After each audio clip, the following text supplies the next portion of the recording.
Once upon a time, in the big city of Lagos, there was a woman named Adaeze Okonkwo. She was 34 years old. She was beautiful in the way that made people stop talking when she walked into a room. She wore quiet clothes that cost more than most people made in a year. She was the boss of a company called Meridian Holdings, and every morning her picture was somewhere in a newspaper, smiling a smile she did not feel. That night she was tired. She had sat in a meeting for 6 hours arguing with old men about money. When it finished, she told her driver to go home to his family. She said she would drive herself. It was a mistake.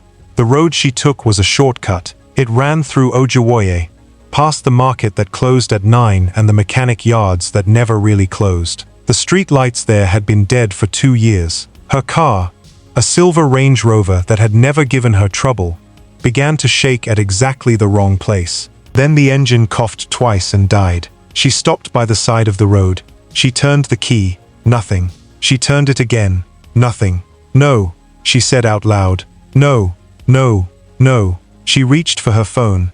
It had 4% battery. She dialed her assistant, Tonia. It rang once and cut. She dialed again, and the phone went black in her hand. She sat there in the dark for a long moment. Then she saw them in her side mirror. 2 men, walking slowly. Not fast, not running. Walking the way people walk when they know you cannot go anywhere. Her hand went to the door lock. She heard it click. It did not make her feel any safer. The first man tapped on her window with something metal. He was thin, with a red cap turned backwards. "Madam," he said. "Good evening. Open up." "I have called the police," she said through the glass. "With which phone?" the second man said. He laughed. He was heavier, with a scar across his cheek that pulled his mouth to one side. "Madam, we saw you when your phone died. We were watching. Open the door. Please leave." The thin one hit the window with the metal thing. It was a wheel spanner. The glass did not break, but it made a sound like a gunshot, and Adaeze screamed before she could stop herself. "The next one will break it," the thin one said. "Then we will take everything. Or you open now, we take the bag and go. Simple." Adaeze's hands were shaking so hard she could not hold anything. She thought about her mother. She thought, stupidly, about a meeting she had at 9 the next morning. The spanner went up again, and then somebody grabbed the thin man's arm from behind. It happened so fast that Adaeze did not understand what she was seeing. A young man had come out of the dark from the direction of the mechanic yard. He was tall and thin, and wearing a singlet that used to be white. He had the thin man's wrist in both hands, and he was twisting it. "Leave her," the young man said. "She has not done anything to you." "Ebube," the thin one shouted. "Are you mad? Ebube, leave my hand. Go home, Sunday. You are mad." The heavy one moved first. He hit the young man in the side of the head with his fist, hard, and the young man went down on one knee on the tar. Adaeze saw it clearly in the little light from her dashboard. She saw him get up. "Go home," he said again. They beat him. Adaeze would remember it for the rest of her life. Not the fear, the sound, the dull, flat sound of a fist hitting a person. The young man did not run. He put himself between the 2 men and her car door, and every time they knocked him down he stood up. And every time he stood up he said the same thing, quietly, like he was tired of saying it. "Leave her. Leave her. She has not done anything to you." Then somewhere down the road a generator kicked on, and a light came up over a shop front, and a woman shouted, "What is happening there?" And the 2 men stopped. The thin one spat on the ground. "Ebube, you will regret this one," he said. "For nothing. For a woman who does not know you." They went. They did not run. They walked away the same way they had come, and that somehow made it worse. The young man stood in the road, bent over with his hands on his knees. Blood was coming from somewhere above his eye, and going into his eyebrow. Adaeze opened her door with hands that would not stop shaking. "Are you all right?" she said. "Please, sit down. Sit. I am fine. You are bleeding. It is small." He straightened up slowly, like an old man, and looked at her car instead of at her. "Your fuel pump. That noise before your engine cut. I heard it from the yard. It is the fuel pump." "What? Your car? It will not start again tonight." He wiped his eye with the back of his wrist, and looked at the blood there like it was somebody else's. "There is a filling station down there. They have a phone you can borrow. Walk fast. Do not stop for anybody." He turned to go. "Wait," Daisy said. "Wait, please." She was already opening her bag. Her fingers found the fold of Naira notes she kept for people who parked cars, and people who carried bags, and she pulled all of it out, and it was a lot, and she held it out to him. "Take this." He looked at the money. Then he looked at her face for the first time. He had a young face, very young. She had thought he was older because of how he had stood, but now she saw he was maybe 20, maybe 21, and his eye was swelling shut. "For what?" he said. "For what you just did. I did not do it for money. I know. Please, just take it. I am asking you." He shook his head. He did it gently, the way you shake your head at a child who does not understand. "Madam, if I take it, then it was work I did. I did not do work." He touched his eye, winced, and dropped his hand. "Go and call somebody. The road is not good at night." And he walked back into the dark of the mechanic yard, and she heard a gate scrape closed, and then there was nothing. Adeze stood alone beside her dead car, holding a fistful of money that nobody wanted. She did not sleep that night. She got home at 12:30, after a tow truck and a security company, and 40 minutes of Tonia crying on the phone. She showered. She lay in her bed in a house with 9 rooms and stared at the ceiling. She had built a company from a 2-room office in Yaba. She had been cheated by partners, laughed at by bankers, and told to her face by a man in Abuja that women did not understand logistics. She had learned one lesson from all of it, and she had believed it completely for 11 years. Everybody wants something. Every single person who had ever smiled at her had wanted something. Contracts, favors, her name on a paper, her body, her money. She had made peace with it. She had built her whole life on top of it like a house on a rock. And then a boy with no shoes had taken a beating for her in the dark, and walked away when she offered him money. At 6 in the morning she called Tonia. "Ma?" Tonia's voice was thick with sleep. "Ma, is everything?" "Ojuwoye." "The mechanic yard near the market junction. Find out who owns it. Now? Now." By 11 she was sitting in the back of a company car, outside a gate made of rusted zinc sheets, watching a young man in a singlet lift the bonnet of a Toyota Camry that had seen better decades. His face was worse in daylight. The eye had gone purple and closed to a slit. There was a long scrape down his forearm. Tonia was talking beside her. "Ma, they said his name is Ebube. No surname on any paper. He is not even employed here properly. They just let him sleep in the yard, and he does small jobs. Ma, honestly, these people, wait in the car. Ma." "Tonia, wait in the car." Adeze got out. Her shoes were wrong for the ground, and she felt every stone through them, and she did not care. She walked across the yard, past a dog that lifted its head, and decided she was not worth it, and stopped beside the Camry. Ebube looked up. His good eye narrowed. He straightened, wiped his hands slowly on a rag, and said, "You found the filling station." "I did." "Good." He turned back to the engine. "Why did you help me?" He did not turn around. "Madam, I am working. Answer the question and I will go." He was quiet for so long she thought he would not answer at all. When he did, he said it to the engine, not to her. "My mother used to say something." He tightened something with a spanner. She said, "The day you see somebody in trouble and you look the other way, something inside you dies that day, and you will not even feel it die. You will just wake up one day and find that you do not have it anymore." He put the spanner down and finally faced her. "So I do not look the other way," he said. "That is all. Nothing to thank me for." Adeze stood in that yard for a long moment, in her wrong shoes, with oil-stained ground under her, and a young man waiting for her to leave. "What is your name?" she said. "Ebube." "Ebube what?" "Just Ebube. Everybody has a second name." "Not everybody." He said it flatly, without bitterness, the way a person says the sky is blue. "Madam, is that all?" "No." She looked at the Camry, at the yard, at the corner where a foam mattress had been rolled up and pushed against a wall under a sheet of plastic. She had seen that mattress the moment she walked in, and had been trying not to look at it. "Do you sleep here? Is that your business?" "No." "Then why are you asking?" "Because I want to offer you a job," she said, "and I need to know if you would need a place to stay." He laughed. It was a short, surprised sound. and it made him wince and touch his eye. "Job," he said. "Doing what?" "Driving errands. My driver is old, and I make him work too late. He has grandchildren. I would like to give him lighter work and pay him the same, and I need somebody else. You want to pay me for last night. I want to hire you for next year." "Same thing." "It is not the same thing at all." Her voice came out sharper than she meant it. She took a breath. "Listen to me.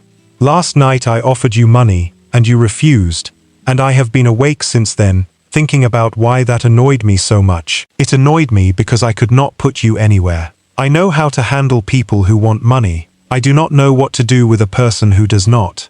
So you are offering me money again. I am offering you work. There is a difference, and you know there is, because you just told me you do not take money for nothing. Fine, then take money for something. Come and work." He picked up the spanner again and turned it over in his hands. "You do not know me," he said. "That is correct. You do not know if I will steal. That is also correct. Then you are not a serious businesswoman." She actually smiled. It surprised her. "I have been called worse this week." He looked at her for a long time. She let him look. Behind her, somewhere near the gate, an older man in a mechanic's overall was pretending very hard to be busy while listening to every word. "How much?" Ebube said finally. She told him. His face did not change, but the older man near the gate dropped a piece of metal. "That is too much," Ebube said. "It is the standard salary for the position. Then the position is too much." Ebube, "Madam, I cannot take that money for driving one person around Lagos. That is not work. That is charity wearing a shirt and tie." Adaeze put her hands in her coat pockets so he would not see them close into fists. She had negotiated with the Ministry of Transport. She had sat across from a man who owned half of a Papa port and made him blink first. She had never in her life been this close to losing an argument to somebody holding a spanner. "Then here is my offer," she said. "You come. 6 months. If at the end of 6 months you believe I have overpaid you, you can give the money back, all of it, and walk out of my gate, and I will not stop you. 6 months. That is all I am asking." He was quiet. "You said your mother told you not to look away when somebody is in trouble," Adaeze said. "I am telling you I am a woman who nearly died on a dark road and who now cannot sit in a car at night without checking the mirror every 10 seconds. Is that trouble enough?" It was not fair, and she knew it was not fair, and she used it anyway. Ebube set the spanner down on the engine block. He looked at the rolled-up mattress in the corner, and then at the gate, and then at nothing at all. 6 months, he said. 6 months. And I will sleep in the staff quarters, not inside your house. Staff quarters, like every other worker. That is where I was going to put you. And if you ever look at me like I am charity, he said, I will pack that same day. Understood. He wiped his hand on the rag and held it out. She shook it. His palm was hard as wood, and she felt every callus on it, and she thought, with a strange twist in her chest, that she could not remember the last time she had shaken a hand that had actually built something. Tonia lost her mind in the car. Ma, please, Mom, say it. You do not know this boy. Tonia had her tablet clutched against her chest like a shield. He has no surname, he has no NIN, he has no bank account. Ma, we cannot even pay him properly. There is no record of this person existing anywhere, and you are putting him inside your compound. Ma, do you know how many stories I have read? Tonia, Ma, he could be planted. Do you know how many people want your seat? Do you know what happened to Mrs. Adeleke last year? Her own housegirl opened the gate at 2 in the morning. Tonia stopped. Adaeze watched the market go past the window, the umbrellas, the traders, the boy running with a tray of bread on his head. He stood in front of 2 armed men for a woman he had never met, she said, and then he refused 200,000 naira. If somebody planted him, they are wasting a very good actor. Or he is very good at his job. Adaeze did not answer that, because it was a fair point, and because it had already occurred to her at 4 in the morning and she had chosen to ignore it. The house was in Ikoyi, behind a white wall with bougainvillea spilling over it. Ebube arrived that Saturday evening with everything he owned in a black nylon bag. He stood at the gate and looked up at the house for so long that the gateman, Silvanus, came out and asked him twice if he was lost. Mama Nkechi met him at the back door. She was somewhere past 60 and she had run that kitchen since before the house was built. Having run the kitchen in the flat in Yaba before it, she was short, wide, and completely unimpressed by everything. "So you are the one," she said. "Good evening, Ma." More. She looked at his eye. "They beat you well." "Yes, Ma. Come, food is on the fire." "Ma, I do not need. Did I ask you what you need?" She turned and walked into the kitchen, and after a second he followed her, because there was nothing else to do with a woman like that. She put a plate in front of him. Rice, stew, 2 pieces of meat. He looked at it. "Eat, Ma. This is too much meat for one." "Ibube." She sat down across from him and folded her arms on the table. "Let me tell you how this house works, because nobody will tell you, and then you will make a fool of yourself. Madam eats at 9, sometimes 10, sometimes not at all. Staff eat at 7. That is your plate. It is not Madam's plate and it is not a gift. It is Saturday. On Saturday there is meat. Eat it or throw it in the bin, but do not sit there and insult my cooking with mathematics." He ate. She watched him eat, and something in her face moved and settled again. "Where is your mother?" she said. "She died. When? I was 7. Your father?" "I do not have one." He said it without looking up. "I do not have anybody." Mama Nenkechi did not say sorry. She got up, took the pot off the fire, and put more rice on his plate, and when he opened his mouth to object she pointed the serving spoon at him and he closed it again. He met Chidi on Monday morning. Adaeze's cousin arrived at 7 in a black Mercedes he washed himself every weekend. Chidi Okonkwo was 38, big across the shoulders, with a laugh you could hear from the gate. He ran operations at Meridian, which meant he ran the trucks, the warehouses, and about 600 men, and he was good at it, and he knew he was good at it. He came into the front court, saw Ebube standing by the car with the keys, and stopped walking. "Who is this?" "Good morning, sir. I am Ebube, the new driver." "New driver?"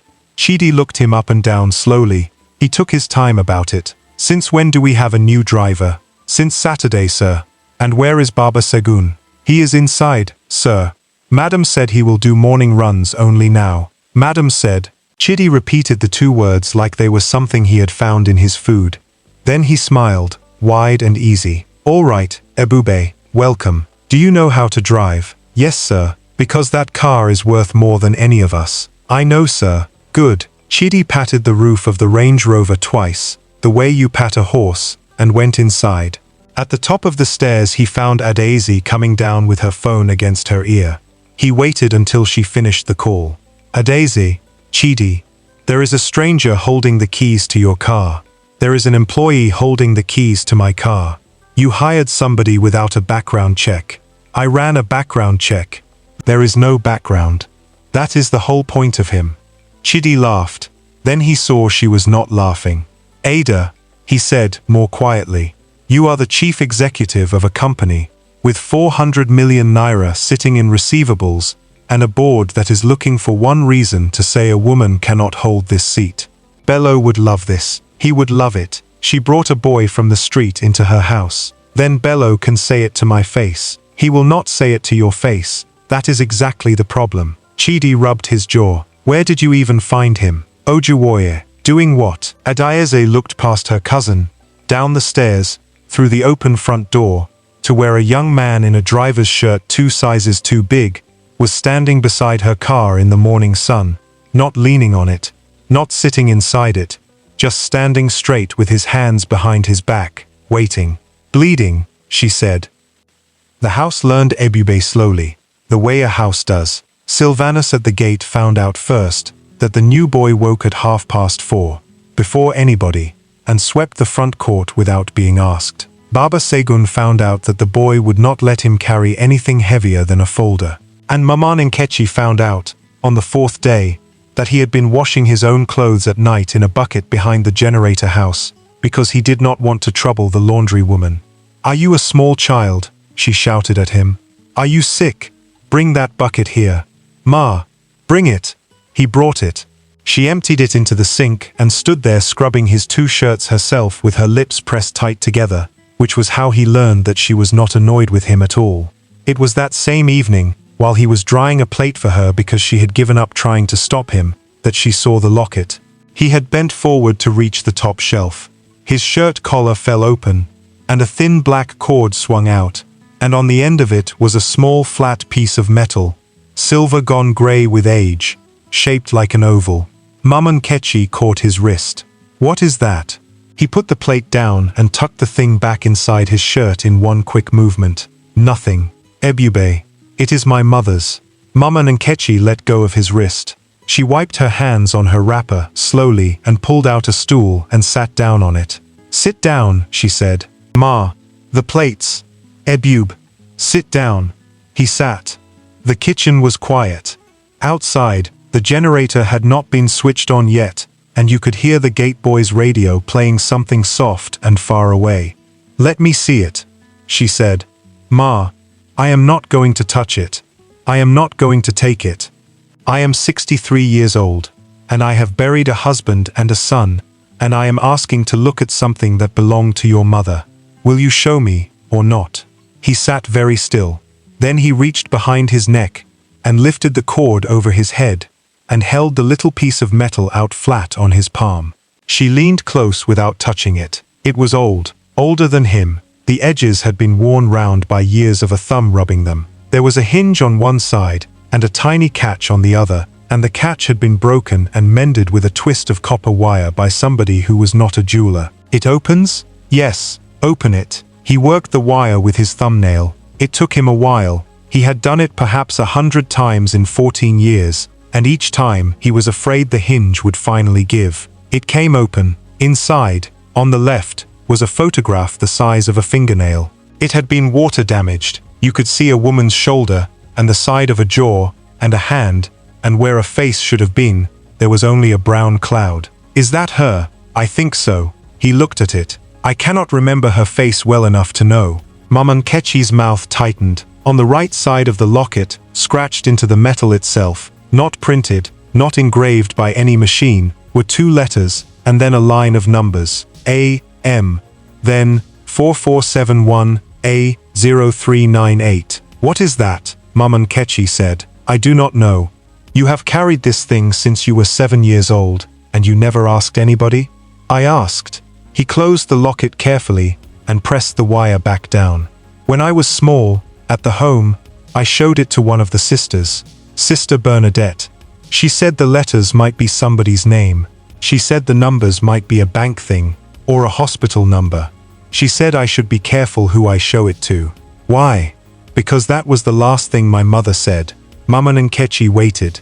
Ebube turned the locket over in his fingers. "I remember 3 things about her," he said. "Only 3. I remember that she used to sing when she was plaiting my hair, and I was a boy, so I do not know why my hair needed plaiting, but I remember her doing it. I remember her hands were always cold, and I remember the night she died." "Ebube, you asked." "I did. She was sick for a long time, months. We were living in one room in Agege, upstairs, and there was a woman downstairs who used to bring her medicine, and then the medicine stopped coming because there was no money." He said all of it in the same flat voice, like he was reading a list. "That last night, she was breathing bad. She called me. She put this thing round my neck, and she held my face, and she said, 'Ebube, this is yours. Nobody else owns it. Do not sell it. Do not give it to anybody.'" He stopped. "And," Mama Nkechi said gently, and she said, "Trust no person who smiles when they see money." The radio outside changed to a different song. "That is it," Ebube said. "She died before morning. The woman downstairs took me to St. Michael's home at Ikorodu. I was there until I was 18, and then they gave me a bag and a Bible, and said, 'God bless you.'" He put the cord back over his head. The locket disappeared under his shirt. "So I do not have a surname," he said, "because nobody ever wrote one down. On my paper at the home it says Ebube, just Ebube. Male, age 7, mother deceased, father unknown." Mama Nkechi sat with that for a long moment. Then she said, "Your mother gave you a good name. It is not a real name if there is nothing after it. Ebube means glory." She stood up and put her hand on the top of his head, the way you would to a much smaller boy, and left it there. "A woman who is dying does not waste her last breath on nonsense. She gave you that thing, and she told you 2 rules and then she went. Whatever that is round your neck, it is not nothing. Do you hear me? Ma, do you hear me? I hear you. Then keep it inside your shirt, she said, and let this house be the last place you take it out. Upstairs, Adaze was on the balcony with a glass of wine she had not touched. She heard the kitchen door open below and saw Ebube walk out across the back court to the staff quarters. He stopped halfway, in the dark, and stood looking up at nothing at all for maybe 10 seconds, and then went on. She thought about that for a long time after his light went off. The next morning, Wednesday, she came down at 6 and found him already at the car. Good morning, Ma. Good morning. She got in the back. He closed the door, went round, started the engine. They pulled out of the gate into the grey light. They were on Kingsway before she spoke. Ebube, Ma, do you know what my company does? Trucks, Ma, and the big yard at Apapa, and warehouses. How do you know that? Sylvanus told me. And there is a Meridian truck that used to come to the yard at Ojuwoye when their alternator spoiled. Which truck? Old Mac. Blue one. Plate number ends with 47. Adaeze looked up from her phone. You remember the plate number of a truck you saw a year ago? I remember plate numbers. He changed lanes smoothly. Is it wrong? No, she said slowly. No, it is not wrong. She watched the back of his head for another minute. Ebube, can you read?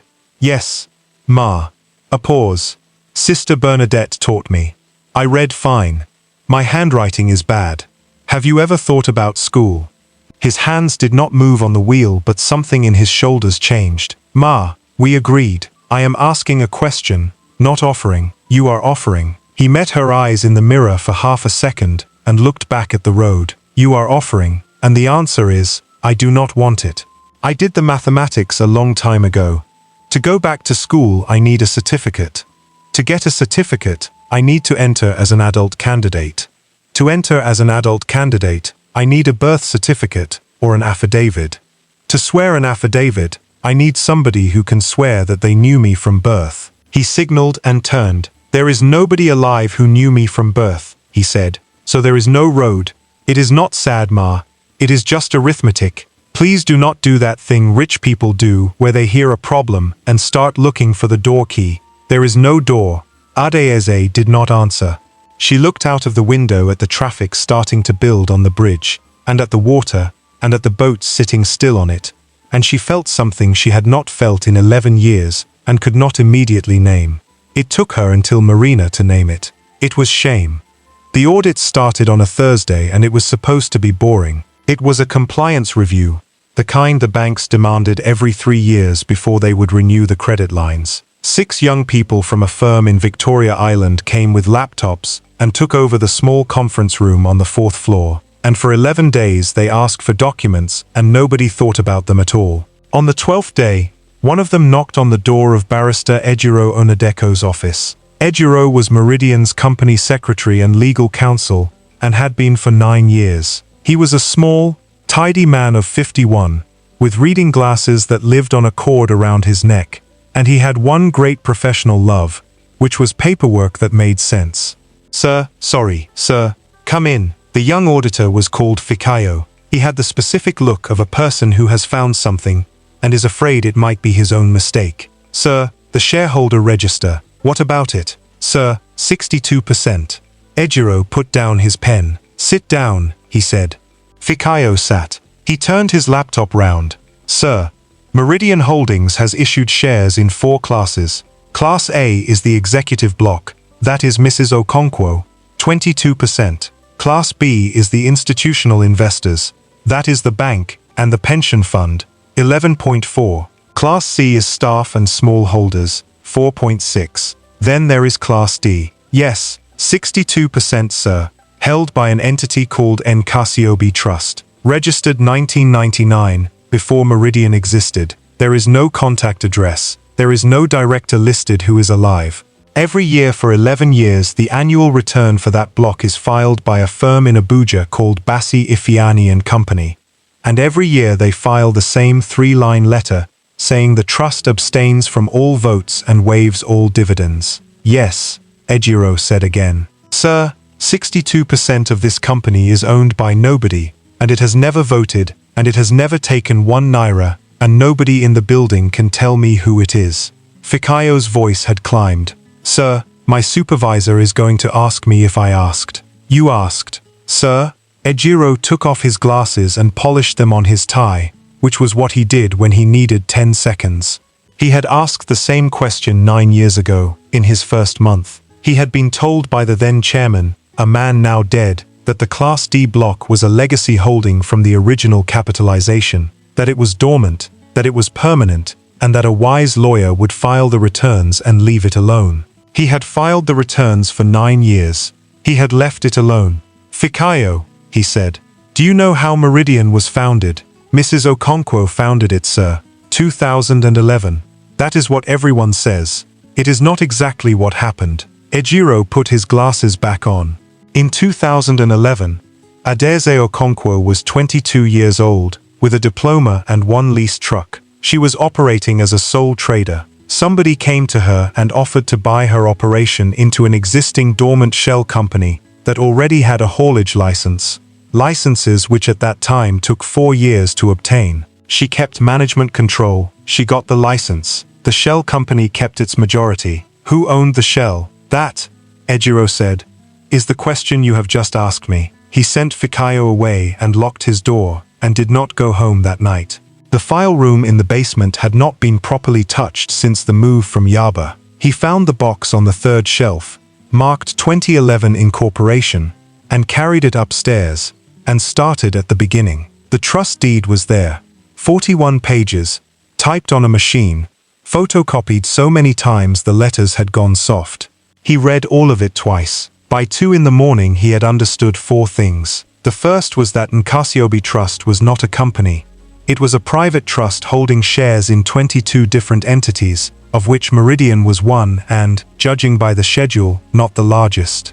The second was that the trust had been created in 1999 by a settler whose name was blacked out on every page of the copy in the box, not tipexed, physically cut out with a blade before photocopying. The third was the trustee's standing instruction, on page 19, and it was the strangest thing Ejiro had read in 30 years of law.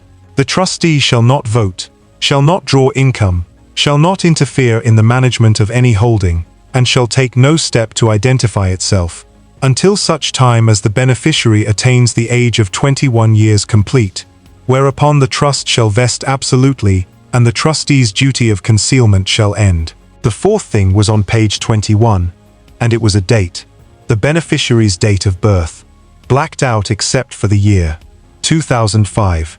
Ejiro sat back in his chair at 10 minutes past 2 in the morning in an empty building and said, out loud, to nobody, 21. Then he did the arithmetic again on paper because he did not trust himself. Somewhere in the world there was a young person, born in 2005, who had just turned 21, or was about to, and who at that moment legally owned 62% of Meridian Holdings and pieces of 21 other companies, and who almost certainly did not know it. He went home at 3 and slept for 2 hours, and came back. He asked to see Adaeze at 11. She kept him waiting until past because of a call from Ghana. When he came in, she was standing at the window with her arms folded. Ejiro, sit. I would rather stand. Ma, that bad. I do not know yet. That is why I am here. She turned round. He laid it out for her, plainly, the way he laid everything out. The audit query, the Class D block, the trust deed with the settlor's name cut out, the instruction on page 19, the vesting age. When he finished, Adaeze was quiet for what felt to him like a very long time. Ejiro, she said, in 2011, I was 22 years old, and I had 1 truck and 41,000 naira. A lawyer came to me from Abuja. He did not tell me who he worked for. He said his client had a licensed shell doing nothing, and wanted somebody with fire to run it. I asked him 100 questions and he answered 4. I know. He said the owner did not want to be involved and would never be involved. He said if I signed, I would keep full management control, for as long as I performed, and I could not be removed except by fraud. She unfolded her arms. I was 22.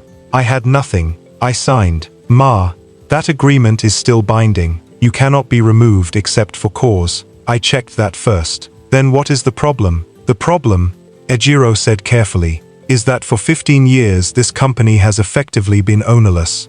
That is a very comfortable thing. A silent majority owner who never votes is the same as no owner at all. You have run this company as if it were yours, because in every practical way it has been. And that ends the moment the beneficiary is identified, because the beneficiary can vote. 62%. They can restructure the board. They can sell the company over your head in an afternoon. They can do anything they want. Adayeze walked to her desk and put both hands on it. Who is it? I do not know. Find out. Ma, I want to be very clear about something. Ejiro held up one finger. Once I start pulling this thread, I cannot stop it. Right now the trustee's duty is to conceal. That duty expired on the beneficiary's 21st birthday, which means that firm in Abuja is legally required to come looking for this person, now whether we ask or not. They may already be looking. If I go to them and ask, I will speed it up. If I do nothing, it happens anyway, just later, and we find out from a letter. So it is coming either way. It is coming either way. Then I would rather know first. She straightened. I have spent 15 years building this. I will not find out who my landlord is from a letter. Yes, Ma. Ejiro. She stopped him at the door. The name that was cut out of the deed. You have no idea at all. He hesitated. There is one thing, he said. Page 34. The blade slipped. On the schedule of holdings there is a footnote where somebody initialed an amendment by hand, and whoever cut the pages missed it. And 2 letters, Ma, A and M. Adesi frowned. That is nothing, she said. That could be 10,000 people. Yes, Ma, said Ejiro. That is exactly what I have been telling myself since 2 o'clock this morning. Downstairs, in the shade of the car park wall, Ebube was sitting on an upturned crate with a bottle of water, listening to 2 drivers argue about football, when he felt the little weight of metal shift against his chest as he leaned forward to laugh. He put his hand over his shirt without thinking about it, the way he had 1,000 times, and went on listening. The trouble with the Ibadan run started on a Tuesday, and by Friday, it had cost Meridian 9 million naira. Ebube heard about it before Adayeze did, because drivers talk. He was in the yard at Apapa waiting to take her back to the island. It was past 6. 3 trucks had come in late and the men were standing around a bench arguing, and one of them, a big Hausa man everybody called Baba 10 because he had 10 children, was doing most of the shouting. They should have changed it long ago. 2 months I have been saying it. Say it to who? Say it to who? Say it to the wall.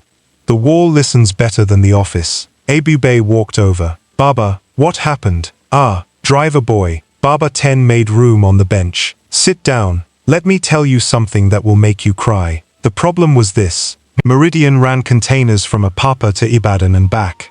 2 months ago the operations office had changed the schedule so that trucks left the port at 4 in the afternoon instead of 5 in the morning. Why? Because of the port, Baba 10 said. The traffic at the gate is not bad in the afternoon. That is true. We leave the port quickly now. The office is happy. Their paper looks sweet. So what is the problem? The problem, said Baba 10, holding up one enormous finger, is Sagamu. By the time the trucks cleared the port and hit the expressway, it was 7 at night. And at night the Sagamu to Ibadan stretch belonged to armed men. So the drivers, sensibly, stopped.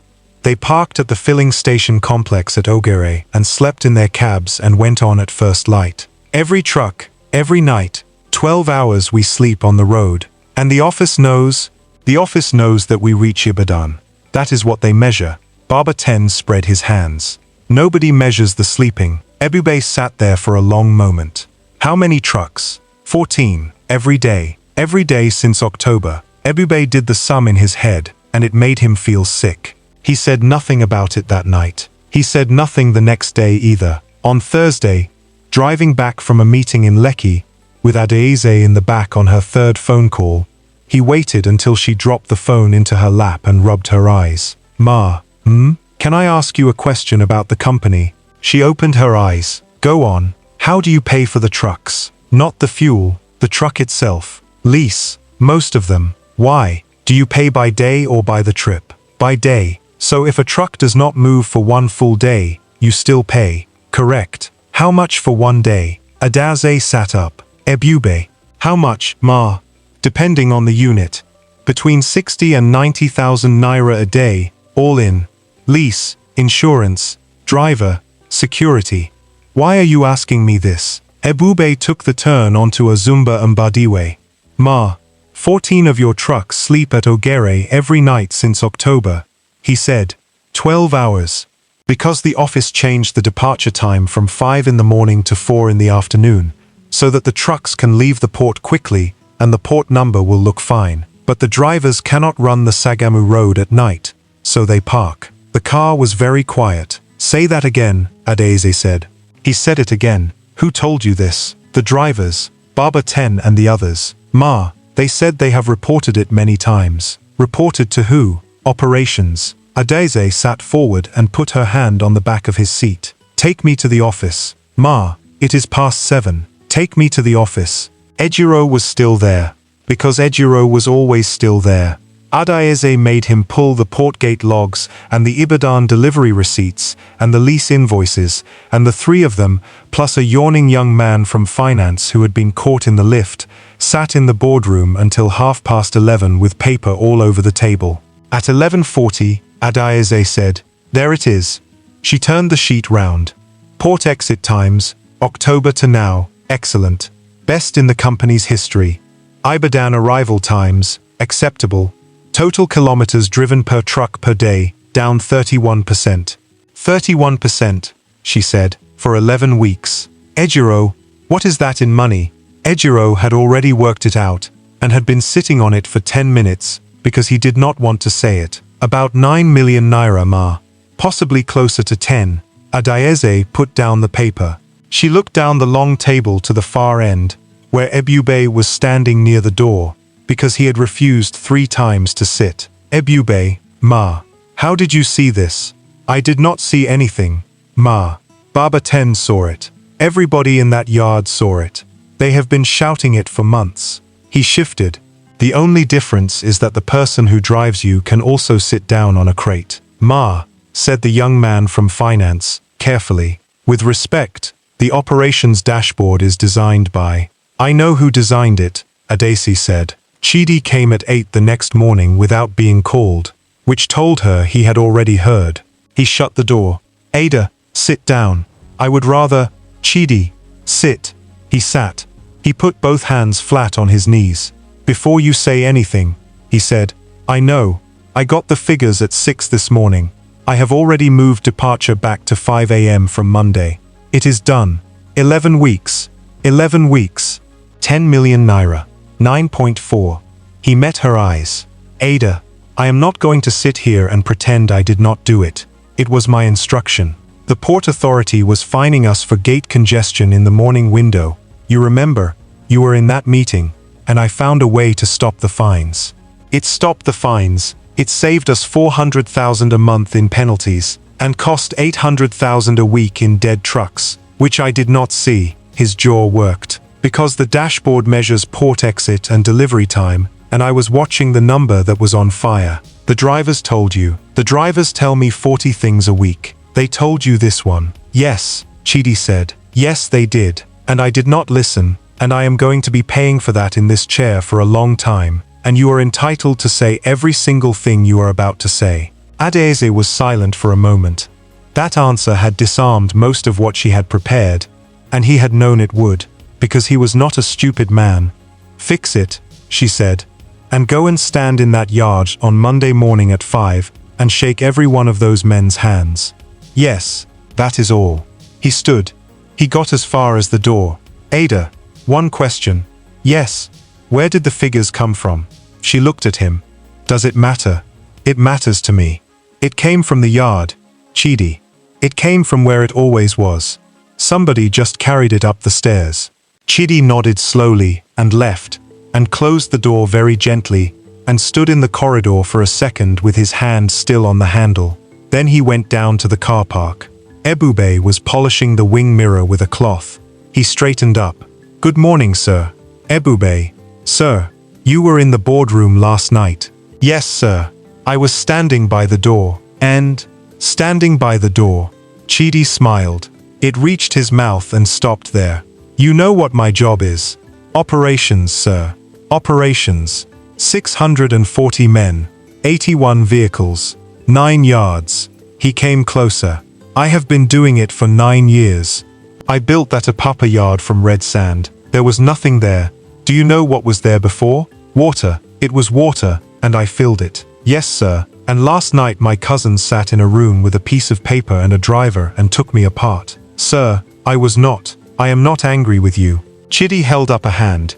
Listen to me carefully, because I am trying to help you. You did a correct thing. The information was correct, but you did it wrong, and nobody will ever explain to you how wrong, so I will. He tapped the roof of the car. There is a way things move in a company.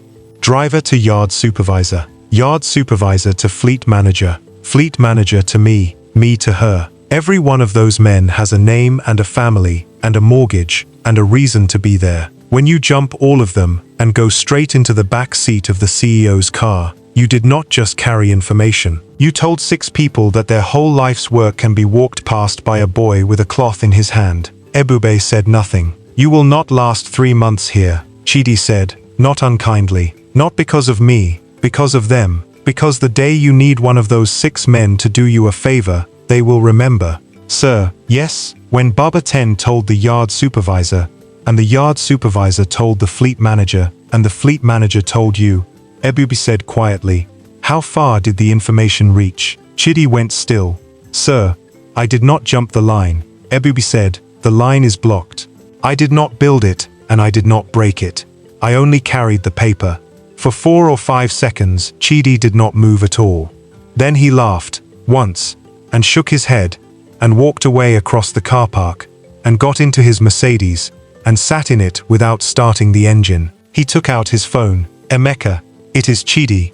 He watched the young man in the driver's shirt through the windscreen. I need you to find somebody for me. No, quietly. First name Ebube, Ebube. No surname that I can find, which is the first thing I want you to explain to me. He works in my cousin's house. Start with Ojuwoye. There is a mechanic yard by the market junction. He listened for a moment. Everything, he said. I want to know where this boy came from. Barrister Ejiro flew to Abuja on a Monday morning and was made to wait 2 hours. The offices of Bassi Ifiani and Company were on the 4th floor of a building in Wuse 2 with a broken lift and a very good air conditioner. The furniture was 30 years old and had been expensive when it was new. There was a wall of law reports nobody had opened since 2004. At last a young woman took him through to a corner office where an old man sat behind a desk with nothing on it but a blotter, a telephone, and a single closed file. Barrister Onadeko, Chief Ifiani. Sit. Chief Godwin Ifiani was 82. His hands shook slightly when they were still, and not at all when they moved. You have come about Ninkasiobi. Yes, sir. I have been expecting somebody for 4 months. The old man tapped the closed file. I did not think it would be Meridian. I thought it would be the sugar people. They are greedier. Ejiro decided to be direct. It was usually a mistake with men like this, and he did it anyway. Sir, 62% of my company is held by your client. That holding has been silent for 15 years under a concealment instruction that expired when the beneficiary turned 21. My chief executive is entitled to know who owns her company. She is not. Sir, legally she is not. And you know she is not, so let us not pretend. The old man's eyes were watery and completely steady. A beneficiary's identity is not disclosed to a company's management on request. It is disclosed when the beneficiary presents. Those are different things. Then let me ask what I am entitled to ask. Ejiro opened his briefcase. Who created the trust? The settlor is dead. That is not what I asked. It is what I am answering. Sir, with respect, the settlor's name is a matter of public record. It is on the original deed at the Corporate Affairs Registry. I can go there this afternoon and pay 2,000 naira and read it. I came here first out of courtesy. There was a pause. Then Chief Ifiani laughed, a dry rustling sound. You are right, he said. You are perfectly right, and if you go there you will find it, and it will take you 4 days, because their filing is a disgrace. He put one hand on the closed file. Sit down properly, barrister. Let me save you 4 days, and then let me tell you why you will wish I had not. He opened the file and turned it round. The first page was a photocopy of a photocopy. At the top, in a typeface from another century, was a name. Settler, Arinze Obiora Maduka Ejiro. Read it 3 times. Maduka, he said. Yes. Arinze Maduka. The Arinze Maduka. How many do you imagine there are?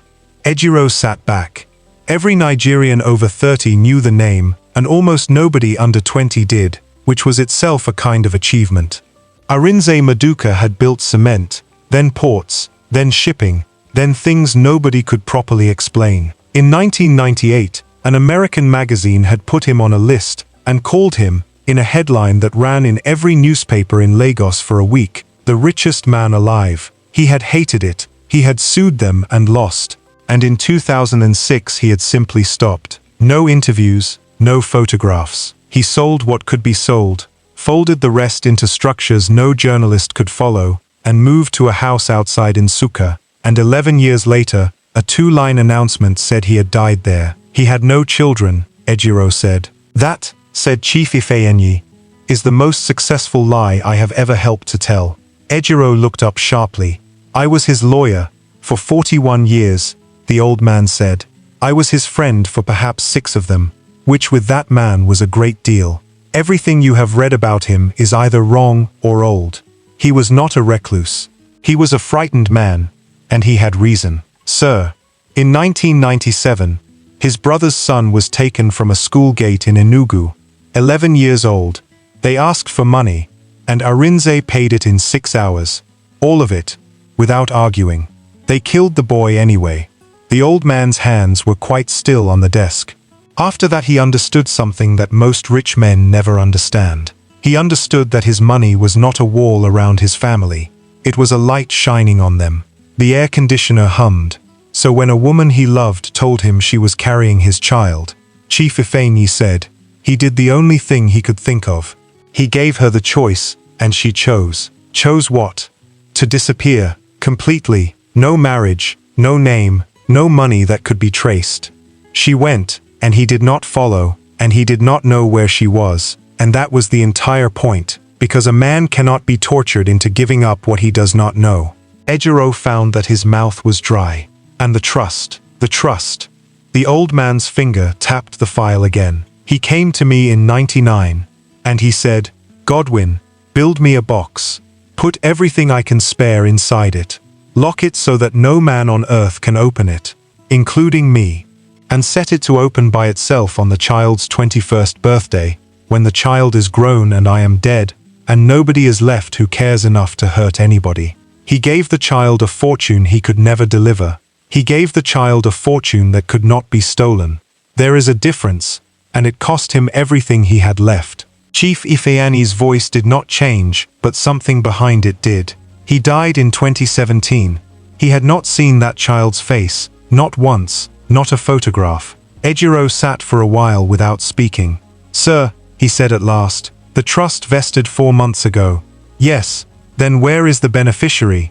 And the old man, for the first time, looked away. That, he said, is the question that is going to kill me before my heart does. He got up, slowly, and went to the window. I have 3 things, he said. 3, in 27 years of holding this. 1, a first name. 2, a date of birth.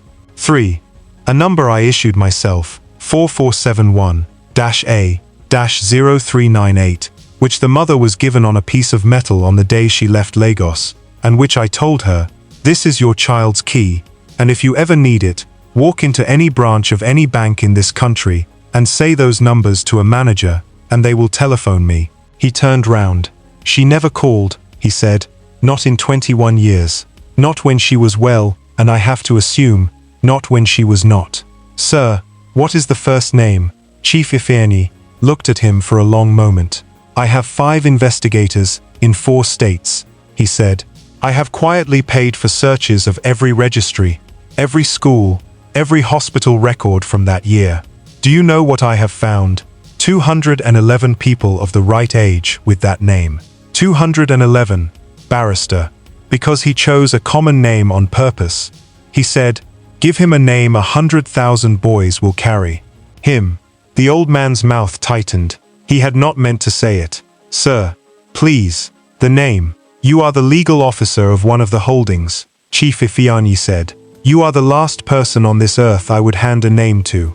Do you understand what happens the day that name is known? Do you understand how many people would find it convenient for a 21-year-old with no family to sign a paper he does not read? Or to die? He came back to the desk and closed the file. When he presents, and he will only present with the metal, you will hear from me in the proper form, and not 1 hour before, he said. Go home, barrister. Tell your chief executive that her owner is a dead man and an unfound boy, and that she should run her company well in the meantime, because one day, somebody is going to walk into her office and it will not be me. Ejiro flew back to Lagos on the 6 o'clock flight with a name he had not been given and a name he had. He wrote them on the back of his boarding pass at 30,000 feet. AM, Arinze Maduka. Then underneath, 4471, A0398. Then underneath that, twice underlined, who is the boy?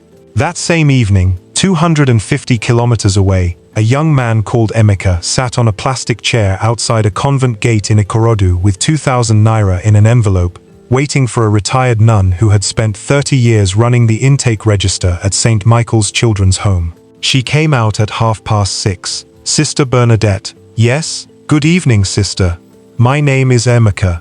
I am doing a small search for a family. He smiled his best smile. I am looking for a boy who came to St. Michael's around 2012. 7 years old, no surname on his file. Sister Bernadette was 71 and had been lied to by professionals. Many boys came with no surname, she said. This one wore something round his neck, Ma, Emeka said. A small silver thing, like a locket, and he watched her face, very carefully, and saw it change. Ejiro spent 4 days trying to think of a legal way to find 211 boys. He found none. So on Friday evening he did something he had never done in 30 years of practice, which was to go and stand in a company car park and talk to a driver. He had chosen Ebube for no reason at all, except that Ebube had been in the room the night of the truck figures and had struck him as somebody who listened. Ebube, good evening, sir.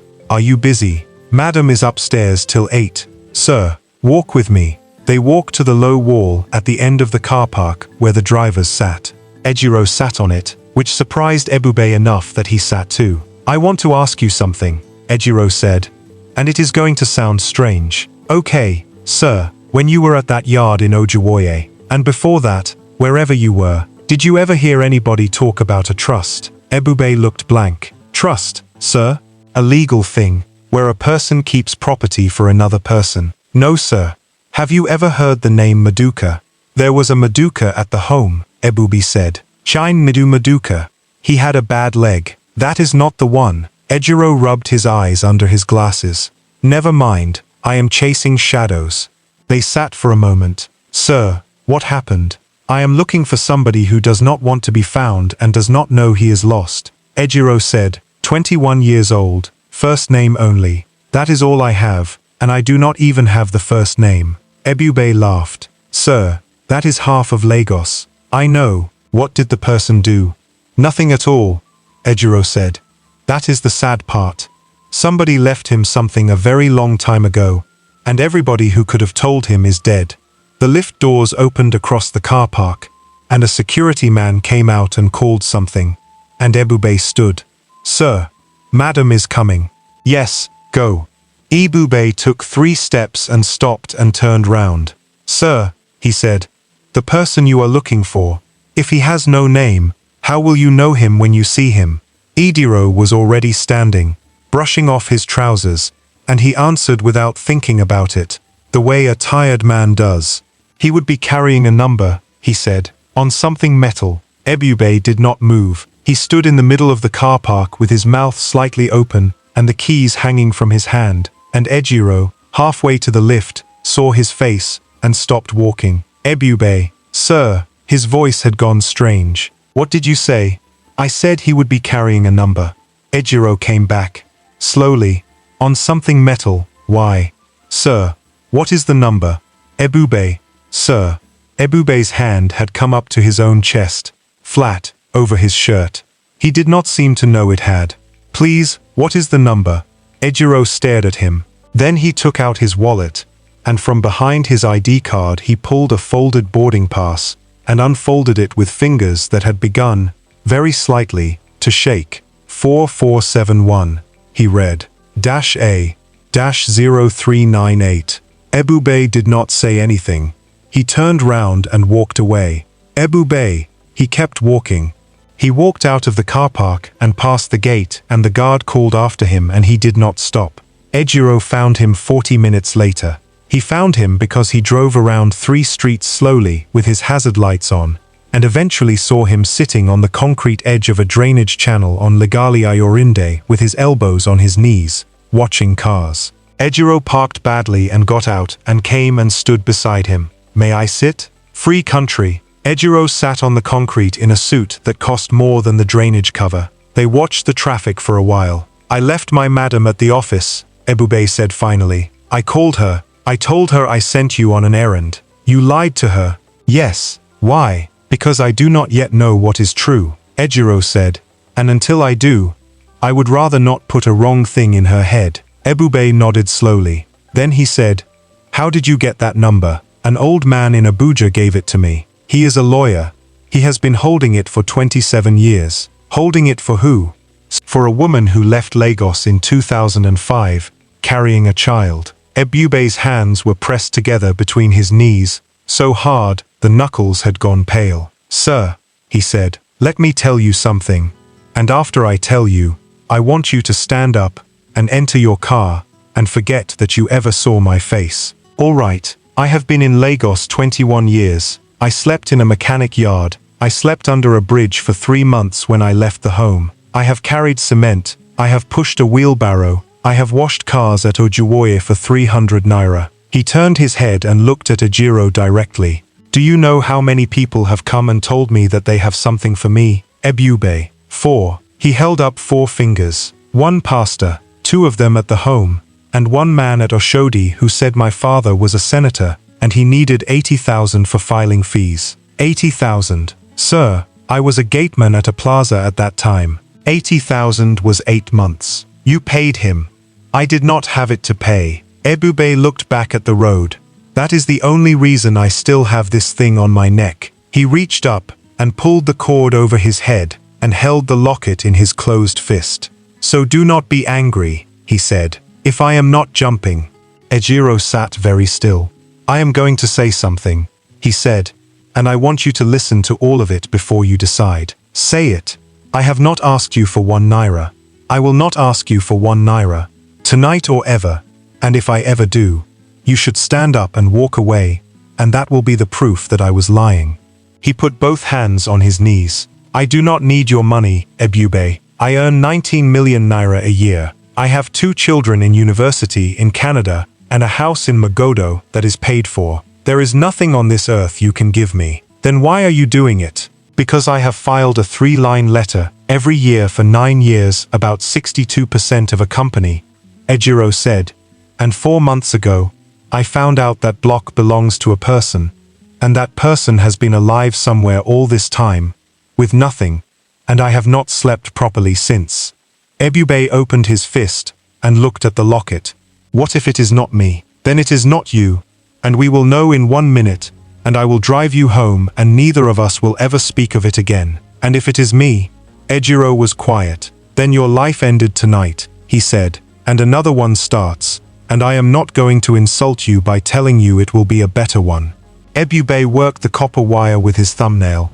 It took him longer than usual, because his hands were not steady.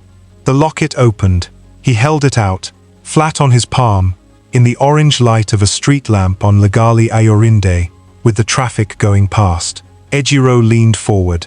The photograph, water damaged, a shoulder, a jaw, a hand, and scratched into the metal by somebody using a nail, 21 years ago, in a hurry, in a room somewhere in this city.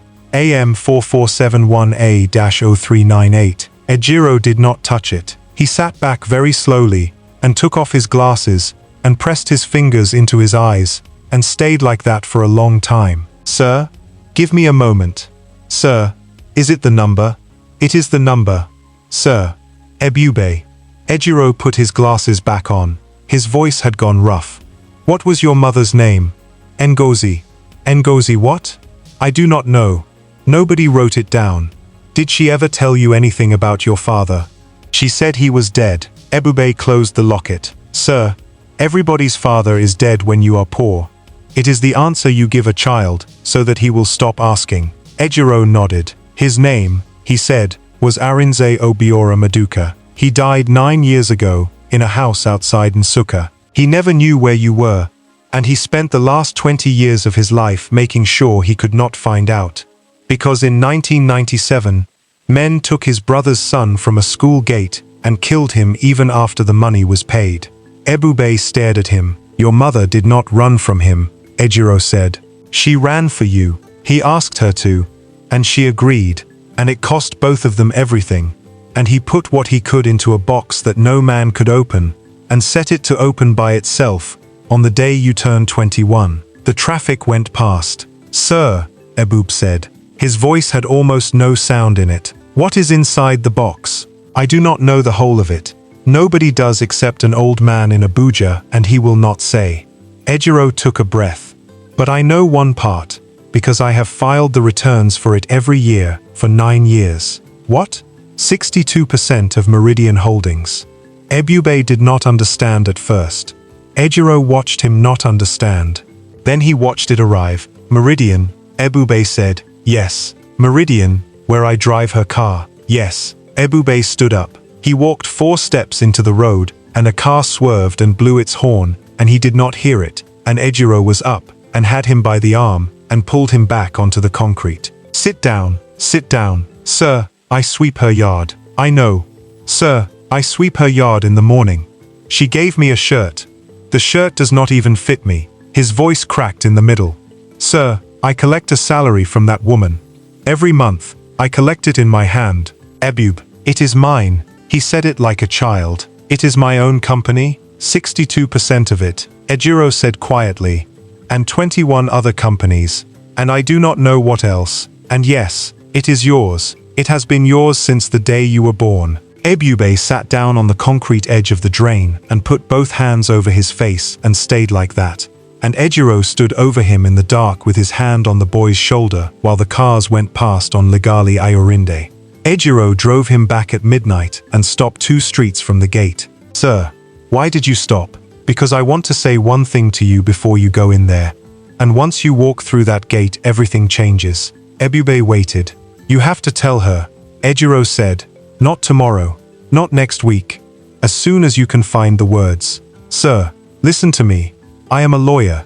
Let me tell you how this looks written down. A young man with no name is picked off the street by a chief executive. He moves into her house. Within weeks he is in her boardroom. And then it turns out he owns her company. He let that sit. Every day you wait makes that sentence worse.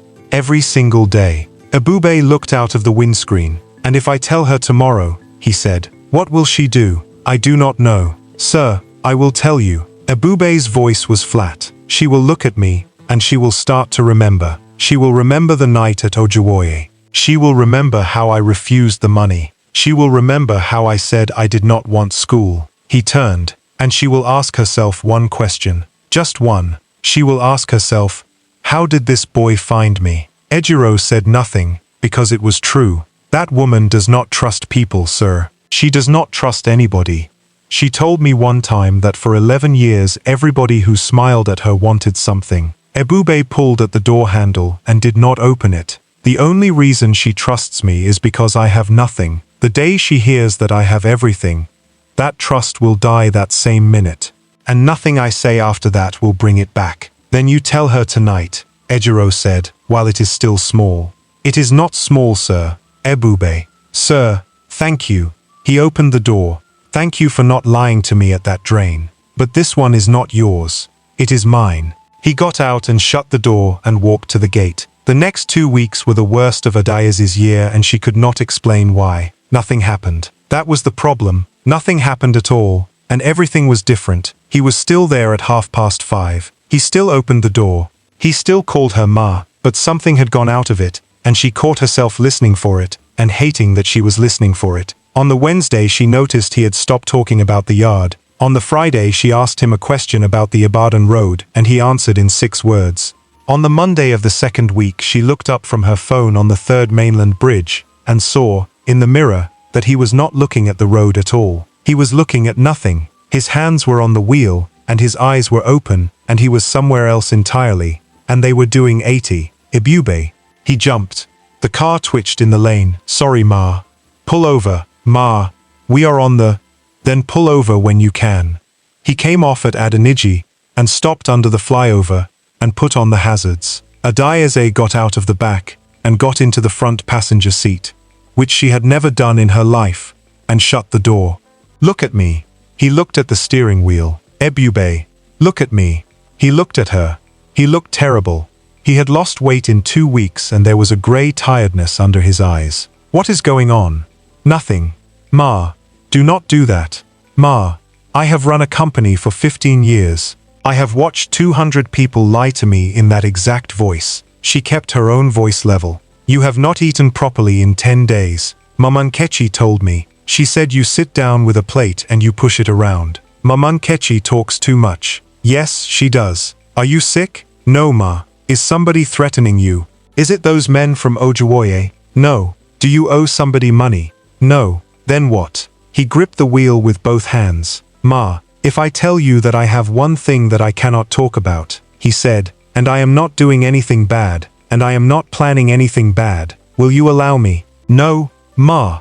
No. I will not allow you. She turned in the seat to face him fully. Because I have spent 2 weeks thinking you are about to leave. He looked up. That is what I think, she said. Every morning I come down those stairs and I think. Today he is going to tell me he is going. And I have been trying to work out what I did wrong, or what I said, or which day it started, and I cannot find it, and it is making me stupid. I have sat in 3 meetings this week and not heard a word. Ma, I am not going anywhere. Then tell me what is wrong. Ebube, I cannot. It came out much too loud in the closed car, and he stopped, shocked at himself. Ma, sorry, she sat back. They sat under the flyover with the hazards clicking. You know what is funny, she said at last, and there was no humor in it at all. You are the only person in my life who has never wanted anything from me. Do you know how rare that is? I built a whole way of dealing with human beings around the assumption that it does not exist. And then you appeared, and I have been walking around for 4 months feeling like a woman who found water in the desert. Ma, please. And now you are keeping something from me. And I find I do not know how to be. Because the version of me that handles this properly is a version I put away because of you. Ebube's jaw was working. He came so close. Ejiro would have said afterwards that if she had stayed quiet for another 5 seconds it would have come out.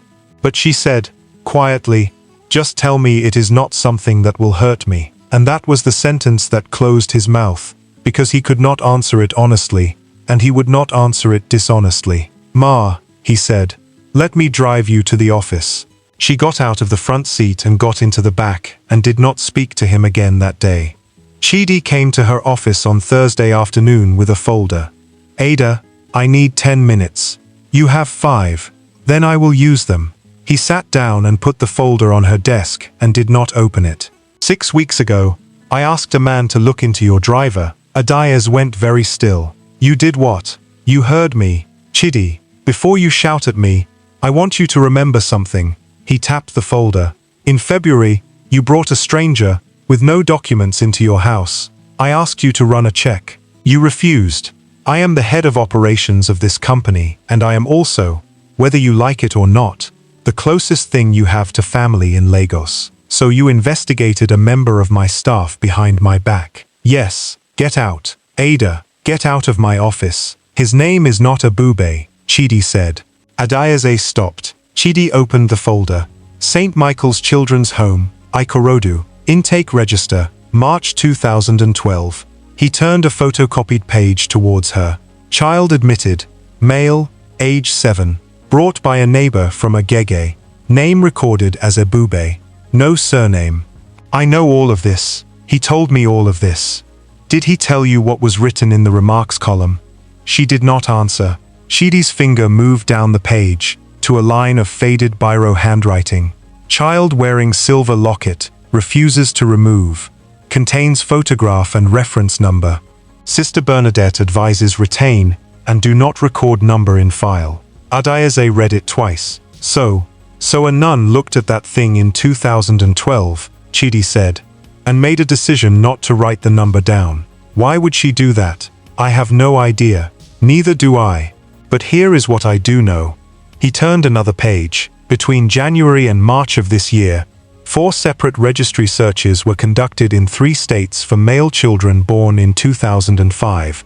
First name Ebube, no surname recorded. 4 searches, all of them paid for from Abuja. Adayeze looked up. By who? That is the part I could not get. Chidi leaned forward. Ada, listen to me. Somebody with money has been looking for this exact boy since January. In February, he happened to be standing in the one dark street in Lagos where your car happened to break down. In March, he was in your house. In April, he was in your boardroom, taking apart my department. Stop. In May, he starts behaving strangely and stops eating, which means something has changed, and neither of us knows what. Chidi, stop. I will not stop. He stood up. You are my cousin. Somebody built a road straight into your house, and you are standing in the middle of it, telling me it is a coincidence. He took a beating for me. For 200,000 naira. Chidi laughed harshly. Ada, do you know what a man will take for 100 million? Do you know what those 2 boys in Ojuwoye would take to throw 4 punches at a friend? Adayeze stood up too. Say that again, she said quietly. And you and I are finished. They stared at each other across the desk. Chidi's shoulders dropped. He closed the folder. I am not saying he is guilty of anything, he said, more quietly. I am saying that in 4 months, you have gone from a woman who checks everything to a woman who checks nothing, and it happened to happen with him, and I love you, and I am frightened. He left the folder on the desk and went to the door. Ask him about the locket, he said. That is all I am asking. Just ask him. Adayeze did not ask him about the locket. She meant to. Twice she came downstairs with it in her mouth, and both times she looked at him standing by the car and could not do it, because she knew what it would sound like, and because some part of her did not want to hear the answer. So the folder sat in her drawer for 9 days, and Chidi, in his office on the 6th floor, sat with a problem he had been turning over since Thursday. He was not an evil man. It is important to understand that, because of what he did, he had spent 9 years filling a swamp with sand and building a yard on it. He had watched his cousin get a name he would never have. He had also, on the night the truck figures came out, felt something crack in his chest that had not healed, and he had told himself 60 times since then that this was not about that, and had almost believed it. What he believed, honestly, was this: that somebody was working an angle on Adayeze, that she could no longer see it, and that she would never move against the boy on suspicion alone. And what he knew, from 9 years of running 600 men, was that people do not act on suspicion, they act on proof. So on a Tuesday evening he made a decision that he would spend the rest of his life explaining to himself. If the proof was going to be true anyway, he reasoned, it did not matter very much who put it there first. The Meridian tender for the Ogun State fertilizer haulage contract was worth 1.4 billion naira over 3 years. The sealed bid documents lived on the company server in a folder that 11 people could open, and Chidi was one of them. On Wednesday the 2nd of the month, at 11:42 in the evening, that folder was opened from a laptop in the Ikoyi house, using the guest Wi-Fi, from a device registered as Android EB. On Thursday morning, a competitor called Rustone Logistics filed a bid for the Ogun contract that came in at 400,000 naira below Meridian's number. 400,000 naira, on 1.4 billion. Nobody guesses that close. It went to the board because it had to. Mr. Bello, the chairman, called an emergency session for Monday morning, and by Friday afternoon, everybody in the building knew. Adayeze came into the boardroom on Monday at 9, and there were 11 people around the table, and nobody looked up. Good morning, Adayeze. Bello was 74, and had been on boards since before she was born. Sit down. I would rather stand. Sit down, please. She sat. We have lost Ogun, Bello said. You know that. What you may not know is why. Meridian's head of IT was a nervous man called Ayo. He was invited to speak, and did so, badly, reading from a printed sheet, and Adaeze understood about a third of it, and the third she understood was enough. Access log. Bid folder. 11:42 p.m. Guest network at the Ikoyi residence. Device identifier Android EB. The device was seen on that network every day from March. The download was 214 megabytes, and completed in 11 minutes. There is one further item, Ayo said, not looking at her. The device connected once, on the 12th of April, to a hotspot in Ojuwoye, registered to a business called Sunday Tech Hub. Somebody down the table breathed out. Sunday, said Bello. Was that not the name of one of the men in this famous robbery? Adas felt the room tilt. There are 10,000 Sundays in Lagos, she said. There are. Bello folded his hands. Adase, I am going to be direct with you, because I have known you for 15 years, and I have defended you in this room more times than you know. There is a young man living in your house who has no surname, no documents, no verifiable history, who was introduced into your life by a violent incident in a street, and whose phone opened a sealed bid folder at midnight, 9 days before a competitor undercut us by 400,000 naira. Bello, I have not finished. There is also a report, which I received on Friday from a member of this board, that this same young man has been the subject of a paid registry search since January, by parties in Abuja we cannot identify. Adaeze's head turned. Chidi was sitting 4 seats down with his hands flat on the table, looking straight ahead. Chidi, she said. I gave the board the file on Friday, he said. His voice was steady, but he did not turn his head. It was already prepared. After Ogun, I did not have a choice. You did have a choice. Ada, you had a choice, and you made it 4 days before you told me. Enough, said Bello. This is not a family matter. 1.4 billion naira left this building through a laptop in your house. The question in front of this board is not whether the boy did it. The question is why the chief executive of this company was told to run a background check by her own operations head in February, and refused. The room was completely silent. Because he did not have a background, Adaeze said. That is not an answer. That is the problem itself. She looked around the table at 11 faces, and understood, with total clarity, what she was looking at. She had known this moment would come one day, in some form. She had simply never imagined the shape of it. What do you want? She said. I want him out of your house today, Bello said. I want the police report filed today. I want a full forensic audit of every system that boy could touch, and I want a statement to the board by Friday. And Adaeze, he took off his glasses. I want you to understand that if one more thing comes out of that house, I will not be able to hold this table. Ejiro had been sitting at the end of the room taking minutes, and had said nothing for 50 minutes. He put down his pen. Chairman, barrister, I want it recorded that there is an alternative explanation for that access log, and that no forensic examination of the actual device has yet been conducted. Noted. Chairman, I would like to say more than noted. Barrister Onadeko, you may put it in writing. Bello stood. This meeting is adjourned.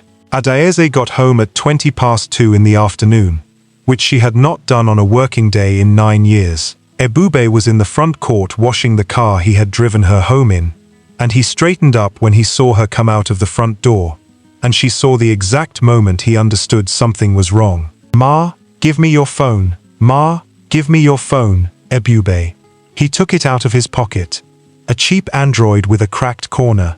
He put it in her hand. She turned it over. On the back, in white correction fluid, in bad handwriting, somebody had written EB. Whose writing is this? Mine? Ma? It is from the yard. Everybody's phone looks the same on the charging table. Where were you on the 2nd of this month at 11:42 at night? He blinked. Wednesday. Ma, I would have been inside my room. Alone. Yes, Ma. Was your phone with you? Ma, what? Was your phone with you? I do not know. He spread his hands. Ma, my phone is at the charging point in the corridor many times. Everybody's own is there. Sylvanus's own. Baba Segun's own. The laundry woman's own. Do you know what a tender is? No. Do you know what Ogun's state is? Ma, it is a state. She looked at him. And here is the thing that broke her, in the end. And it was not the log, and it was not Bello, and it was not Chidi. It was that his face was open and confused, and completely honest, and she had absolutely no idea anymore whether that meant anything at all. Come inside, she said. She took him to the sitting room. Mama Nkechi was in the doorway to the kitchen with a cloth in her hands, and Adieze told her to leave, and she did not leave. Adieze put the folder on the table. 3 weeks ago, somebody told me you have been searched for since January, she said, by people in Abuja with money. 4 registry searches. Did you know that? Ebube's face changed. Adieze saw it change. Ma, did you know that? Ma, I can explain. Answer the question. Yes, he said. The word went through the room like a stone through glass. You knew. Ma, it is not like that. You knew people were looking for you, and you did not tell me. I knew for about 2 weeks. 2 weeks. She was shaking. 2 weeks. Which is exactly how long you have been walking around this house like a dead man. And I begged you. I sat in a car under a bridge, and I begged you like a fool. I asked you to tell me one thing. One thing. Ma, if you will allow me to talk. What is round your neck? He stopped. His hand did not go to his chest. He held it very still at his side, and that was somehow worse. Show it to me. Ma, show me. No. The room went silent. No, she said. Ma, I cannot. His voice was cracking. I swear to God, I cannot show you that thing today. Not today. Ask me anything else. Ask me. On the 2nd of this month, at 11:42 at night, a phone with your name written on the back of it opened a sealed bid folder on my company server, Adieze said. And 9 days later, we lost a 1.4 billion naira contract by 400,000 naira. And the board has just spent an hour asking me how a woman, who checks everything, came to have a stranger in her house. Ebube stared at her. Ma, he said, you think I stole from you. I think that in 4 months I have learned nothing about you that you did not choose to tell me. That is not the same thing. Answer the question. You think I stole. I think you are keeping something from me that people with money in Abuja are paying to find, she said. And today that stopped being your business and became mine. Mama Nkechi said, Madam, not now, madam, this boy, Mama, not now. Ebube reached up and took the keys of the Range Rover off his belt loop and put them down on the table on top of the folder, very gently, so that they did not make a sound. Ma, he said, I will pack. Ebube, you said I should go. Is that not so? I did not say. Then say it. He was crying and he did not appear to know it.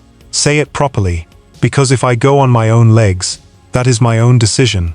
But if it is you sending me out, then madam, I want you to look at my face when you say it, because I will remember this day for the rest of my life. Adieze stood in her own sitting room, in a house behind a white wall, with 11 people's voices still in her head, and a folder on the table. Pack your things, she said, and be out of my gate before 6. He nodded once. He went upstairs to the staff quarters and came down 11 minutes later with the same black nylon bag he had arrived with, and he stopped in the front court and put his hand on the bonnet of the car for a second, and then he went out through the small gate beside the big one. Sylvanus said afterwards that the boy had shaken his hand and said thank you, sir. He walked from Ikoyi to Oberlende because he had 4,000 naira and no idea how long it would need to last. And at Oberlende, he sat on a bench near the bus stop with his bag between his feet until the sky went from orange to black. At 8:30, his phone rang. Barrister Ejiro. He let it ring. It rang 11 more times that night. He slept in the mechanic yard at Ojuoye. The old man who owned it, Papa Ike, unrolled the plastic sheet without being asked, and did not ask a single question, and that kindness nearly finished him. On the 3rd day Ejiro found him, because Ejiro had guessed correctly the first time, and had simply been coming every evening. Ebube. He was under a Peugeot on a piece of cardboard. He came out slowly. Sir, you are not answering your phone. Battery. Your battery has been dead for 3 days. Ebube wiped his hands. Sir, he said, what do you want? Ejiro stood in the yard in his good shoes. You know what I want. No, Ebube. No, sir. He said it without heat. I told you before, that time at the drain, this one is mine, and you said I should tell her, and you were right, and I did not tell her, and now this is how it is. So let us leave it. Do you understand what she is facing? Sir, she did not even. Her board is preparing to remove her. Ejiro's voice rose for the first time since Ebube had known him. Bello has the numbers, or he thinks he does. He is calling it a governance failure. There is a police report with your name on it, a name that does not legally exist, which means when they cannot find you they will look at the person who brought you in. She has 9 days. Ebube stared at the ground. Then tell her, he said. You tell her. You are a lawyer. I cannot. Why? Because I am legally forbidden to disclose a beneficiary's identity before the trustee does, Ejiro said, and because if I did, on my word, with no formal instrument, do you know what it would look like? It would look exactly like what Chidi says it is. It would look like the last move of the con. The boy is caught, and suddenly the company lawyer stands up and says, actually, he owns everything. So let everybody suffer. No. Ejiro took out his phone. There is one man on this earth who can end it in an hour, and he will not take my calls, because I am the legal officer of a holding, and he does not trust me. He is 82 years old, and he has been looking for you for 4 months, and he does not know you are 2 kilometers from a mechanic yard in Ojuwoye. He held out the phone. He will not answer for me, Ejiro said. He will answer for a number. Ebube looked at the phone. Then he looked at the yard, at the Peugeot, at the plastic sheet against the wall where he had slept for 3 nights, and he thought about a woman standing in a sitting room, with a folder on the table saying, "Be out of my gate before 6. He took the phone. It rang for a long time. IFNG. Sir, good evening. His voice came out very small. Sir, my name is Ebube. Young man who gave you this. 4471. Ebube said. -A-0398. There was a silence on that line that went on so long that Ebube took the phone away from his ear to check the call was still connected. Then an old man's voice, unsteady, said, "Say it again." He said it again. "Where did you get that number?" "My mother put it on my neck when she was dying, sir. I was 7 years old." "What was her name?" "Nosy." "What did she say to you?" The old man was not asking. He was testing, and his voice had gone up. "The night she gave it to you, what did she say?" "She said I should not sell it. She said nobody else owns it." Ebube closed his eyes. "And she said I should not trust a person who smiles when he sees money." The sound on the other end was not a word. "Sir, I told her that," Chief Godwin Ifeanyi said, "in my office, in 2005. She was 6 months pregnant, and she was 23 years old, and I told her that in this room, and she wrote it on the inside of a matchbox." "Sir, do not move," the old man said. "Do you hear me? Whatever you are doing, wherever you are, do not move. I am flying to Lagos tonight." The extraordinary general meeting of the Board of Meridian Holdings was called for 10 o'clock on a Wednesday morning, 9 days after the Ogun tender, on the single item of the chief executive's fitness to continue. Adayeze arrived at 9:30. She had not slept. She had prepared 31 pages and knew that 31 pages would not matter, because she had counted the votes twice, and both times she got the same answer. Bello opened at 10:04. "We are here to consider a resolution of no confidence in the Chief Executive Officer. Before we come to the vote, the Chief Executive may address the board." "Thank you." She stood. "I want to begin with the part that is true. In February, I brought a young man into my home without documentation and without a background check, against advice given to me by the head of operations. That was a failure of judgment, and it is mine, and I am not going to spend 1 minute of this meeting spreading it around this table." Somebody shifted. "What I will not accept is the second thing, which is that the failure was sentimental." She put her hands on the back of her chair. 15 years ago, I signed an agreement I did not fully understand because I was 22, and I had nothing. And every year since then, I have run this company as if it were mine, and it has grown 11 times over. I did not become careless because I met a boy in a street. I became careless because for 15 years, nobody ever came to check on me. And a person who is never checked forgets how to check herself. Bello's pen stopped moving. "I am not going to plead," she said. "Vote. Adeyeze." "Chairman, vote." Bello sighed and put his hands together. "Very well. On the resolution of no confidence." The door opened. It opened without a knock, which in that room had not happened in 11 years, and the board secretary came in 3 steps and stopped and said, "Chairman, I am sorry. There is a Chief Godwin Ifeanyi outside. I do not know who that is." "Sir, he says he is the trustee of the Class D holding." There was a sound around that table like air going out of something. Ejiro stood up.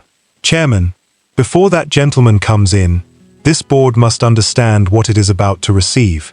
The Class D block is 62% of this company. Under the articles, a Class D vote overrides any resolution of this board, including the one currently on the floor. It has never been exercised.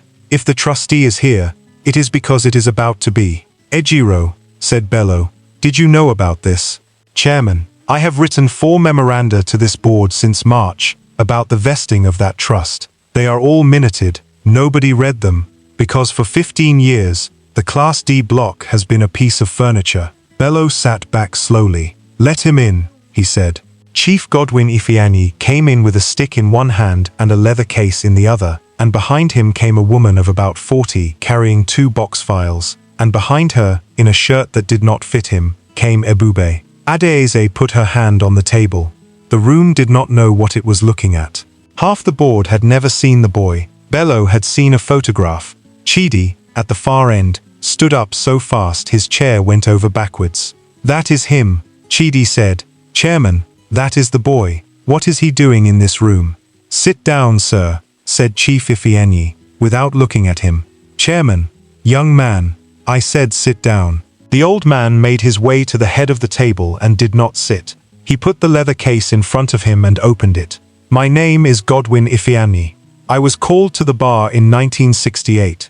Since 1999, I have been the sole trustee of the Nakasiobi Trust, which holds 62% of the issued share capital of this company. I have never before addressed a meeting of any of the 22 boards under my trusteeship, and after today, I do not expect to again." He took out a document. The trust was created by a settler who is deceased. His name was Arinze Obiora Maduka.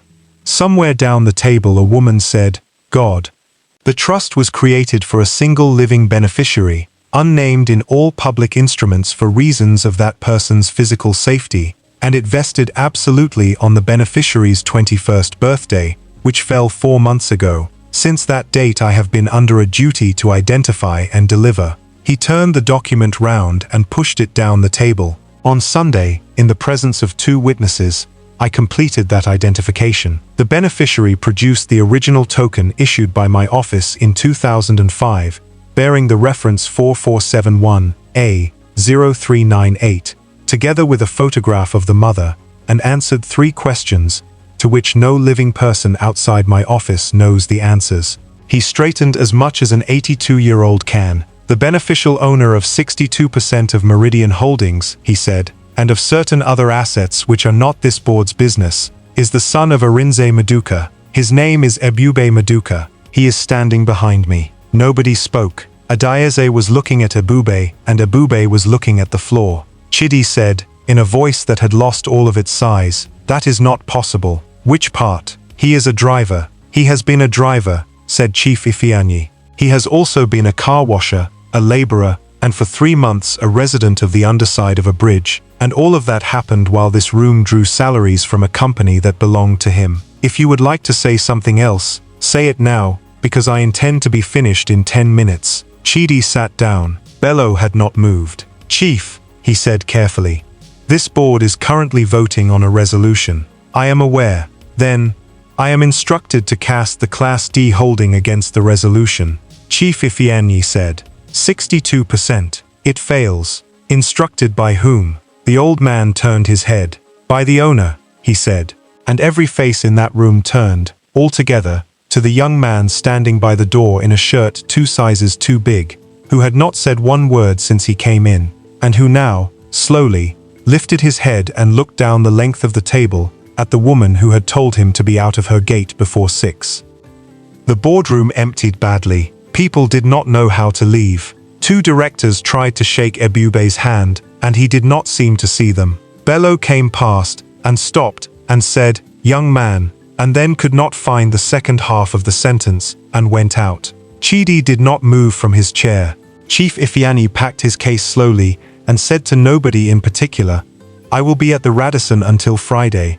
And the woman with the box files took his elbow and they went. Ejiro closed the door. Then there were four of them in the room. Adaeze at the head of the table, Chidi at the far end, Ebube standing where he had stood, and Ejiro with his back against the door. "Sit down, please," Ejiro said. "All of you." Nobody sat. "Ma," Ebube said, "do not." Adaeze's voice came out wrong, and she stopped and started again. "Do not call me that. Not now. It is your name. It is not my name." The shout went round the walls and came back. Adaeze put both hands on the table. "How long?" she said. "Ma, how long did you know?" Ebube looked at Ejiro. Ejiro shook his head slightly, meaning, "Do not look at me," and Ebube understood and looked back at her. "5 weeks," he said. "A little more than 5 weeks." Adaeze closed her eyes. 5 weeks. Yes. The bridge. Her eyes opened. "Adeniji, when I got out of the back seat, and got in the front, and asked you to tell me one thing, you knew then. Yes. You knew when I said I thought you were leaving. You knew when I told you that you were the only person who had never wanted anything from me. You stood there and let me say that. Yes. Why? Because you would not have believed me. You do not know that. I know it." His voice cracked open. "Ma, do you know what you said that day? You said that for 11 years, everybody who smiled at you wanted something. You said it like it was the weather. Like it was normal. That does not mean. So what would I have told you?" He came 2 steps forward. "What? Madam, remember that night your car broke down on the one dark street? And remember that I refused the money, so that you would trust me. Guess what? I own your company." Adaeze did not answer. "Say it now," Ebube said.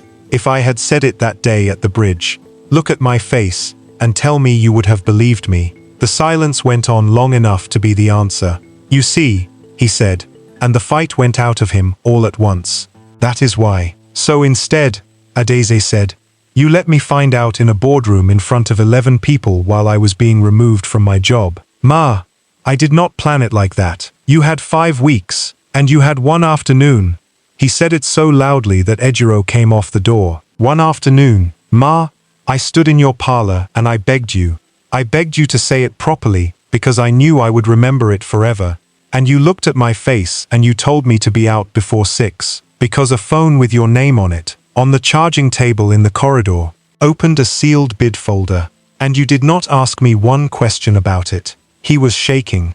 "Not one. You asked me who wrote EB on the back of the phone. You did not ask me if I knew what a bid means. Ma, I did not know what a bid means.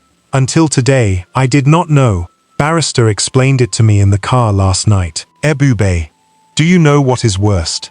He pointed at the table. "It is the folder. That folder you put on the table. You did not even open it." Adaeze looked down at the table, which was empty, and understood that he meant a different table 9 days ago, and that he had watched her not open it. "You believed it before you read it," Ebube said quietly. "That is the thing. That is the only thing." He turned to the window. Ejiro cleared his throat. "There is something this room has not addressed," he said, "and I am going to address it now, because in about 2 hours, it will be somebody else's decision." He walked down the length of the table and stopped beside Chidi's chair. "The bid folder," he said, "was opened at 11:42 at night from the guest Wi-Fi at the Ikoyi residence by a device identifier, Android EB. We know this," Adaeze said. "On Monday, I gave that boy's phone to a forensic firm in Ikeja." Ejiro took a folded page out of his inside pocket. The physical handset, which nobody in this company ever asked for, in 9 days, in a matter valued at 1.4 billion naira. Chidi's hand moved on the table. The phone was on the network at 11:42. "That is true, and it was always true." Ejiro unfolded the page, but the download was 214 megabytes, and the phone has 19 megabytes of free storage and no card. It could not physically have received the folder. Not 1/3 of it. A download went somewhere else, Ejiro said. It went to a laptop on the same network that copied that device identifier, which is not difficult, and which anybody in IT can do in 4 minutes, and which somebody did on a Wednesday night. Whose laptop? Adeyeze said. Ejiro did not answer her. He was looking at Chidi. Chidi, Adeyeze said. Whose laptop? Chidi was looking at his own hands. Mine, he said. The room did not react. It was too big a thing to react to immediately. Say that again, Adeyeze said. You heard it. Say it again. It was mine. He looked up and his face was grey. Yes, I opened the folder from my machine, and I put his identifier on it. You gave the Ogun tender to Rustone. No, he said it flatly, and then, when nobody moved, he said it again, louder. No, Ada, no, I have never in 9 years given 1 naira of this company to anybody. Not once. Check every yard, check every book. Then what did you do? I opened a folder at midnight and made it look like him. Chidi said. That is all I did. I swear on my mother. The tender was a coincidence. A coincidence. Rustone came in 400,000 under. That is not a leak, Ada. That is a good guess. They have guessed within 1 million on the last 3. He pushed his chair back and stood up, unsteadily. I did not know they would even bid. I have been sitting in my house for 9 days watching a 1.4 billion naira contract land on top of the thing I did, and I could not open my mouth without going to prison. Why? Adeyeze said. Why would you do it at all? Because you would not check him. It came out of him like something tearing. I asked you in February. I asked you in March. I put a file on your desk in May, and you left it in a drawer for 9 days. I know you did, because I asked your assistant. Chidi's hands were open in front of him. Somebody was paying to find that boy since January. Somebody with money in Abuja. I had the searches. I had the dates. I had a nun in Ikorodu who would not talk about a locket, and I had a cousin who had stopped checking anything. So you built a lie. I built a reason for you to look. He hit the table with the flat of his hand. That is what it was. I thought, if there is nothing there, a forensic audit finds nothing, and the boy is cleared, and I am the fool. And if there is something there, we find it before it takes the whole company. You put a police report on a boy with no name, Ejiro said quietly.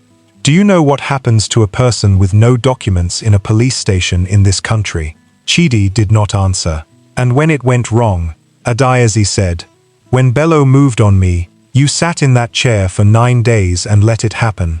Yes, say it properly. Yes. His eyes were wet and his voice was steady. I sat there, because the moment I opened my mouth I lost my job, my name, my family, and probably 5 years. And every morning, I told myself, I would say it the next morning. Adeyeze looked at her cousin for a long moment. Get out, she said. Ada. Go and sit in your office and do not touch one file and do not speak to one person. I do not know yet what happens to you. Ejiro will tell you when I know. Chidi looked past her, at Ebube, who had not moved from the window. I am not going to ask you to forgive me, he said. Good, Ebube said, because I will not. Chidi nodded, once, and went out. The door closed. Ejiro put the forensic page on the table and said, I will be in my office, and left too. And then there were 2. Adeyeze stood at the head of a table she had sat at the head of for 15 years. I owe you an apology, she said. Ma. Let me finish, because it is going to be the hardest thing I have ever said, and I would like to get through it once. She held onto the back of the chair. 9 days ago, I stood in my sitting room, and I told you to be out of my gate before 6. I did not read the file. I did not check the phone. I looked at a person who had done nothing but good in my house for 4 months, and I chose to believe a piece of paper, because it was easier than believing that I had been right to trust somebody. Ma, and the terrible part, she said, is that I was not even wrong to be frightened. You were keeping something. You were. I just took the fear and I put it on the wrong thing, and I have been doing that my whole life, and until you, it never cost me anything I could not replace. Ebube turned round from the window. Ma, you said one thing in that boardroom, he said. You said you did not become careless because you met a boy in a street. You said it was because for 15 years, nobody ever came to check on you. I remember. That is the truest thing I have ever heard you say. He came away from the window, and my father caused it. Because he locked that box and went, and nobody came to check on you for 15 years, and that is what turned you into a person who cannot trust anybody. Adeze had not thought of it that way. So we are not going to do this thing where you say sorry, and I say it is okay, Ebube said. Because it is not okay. Ma, I slept in that yard for 3 nights. The first night I did not sleep at all. I just sat and looked at plastic. I know. You do not know. No, she said. I do not. They stood there. What happens now? Ebube said. That, said Adeze, is entirely up to you. Which is a sentence I have never said to another human being in my life, and I would be grateful if you would give me a moment to get used to it. Chief Godwin Ifeanyi stayed in Lagos for 11 days instead of 2. He set up in a suite at the Radisson with the woman who carried the box files, whose name was Mrs. Ogechi Bassi, and who turned out to be the other half of Bassi Ifeanyi and Company, and every morning at 9 Ebube came and sat across a table from them, and they explained his life to him one piece at a time. It took 11 days because he made them. Sir, what is equity? Ownership, a share of a thing, and a debenture, a loan with the thing itself as security. Write it down. He filled 2 exercise books. He would not sign anything he could not explain back to them. On the 4th day, Mrs. Bassi put a document in front of him, and he read it for 40 minutes, and then said, Ma, this one says I can sell everything to one person, and nobody can stop me. That is correct. Change it. Sir, change it. He put the pen down. Put it that if anybody wants to sell more than 10%, 4 different people must sign. And let one of them be somebody who does not work for the company. Chief Ifeanyi took off his glasses and looked at him. Why? Because I am 21, Ebube said, and I do not know anything. And one day, somebody will come with paper and a sweet mouth, and that day, I want it to be hard. Not for them. For me. The old man wrote something on his pad, and did not show anybody what it was. Adeze was not at those meetings. She had asked to be, and he had said no. Ma, if you sit at that table, I will be looking at your face to know whether the thing is correct. He had told her, and that will not be me learning. That will be you learning again. So she ran the company for 11 days without knowing whether she would still have it on the 12th, and afterwards, she said it was the best work she had ever done in her life, because there was nothing left to protect. On the 12th day, he came to the office at 10. He came in a taxi. He was wearing a shirt that fitted him, which Mrs. Bassi had made him buy, and he had not got used to it. Sit down, please, Adeze said. He sat. Before you say anything, she said, I have written my resignation. It is in that drawer. It is not a negotiating position, and it is not drama. If you want to bring in your own person, you should, and I will hand over properly and I will not take one client with me. Ma, I mean it. Ebube, I know you mean it. He put his hands on the arms of the chair. Ma, I have one question, only one, and I want the true answer, not the answer that will make me happy.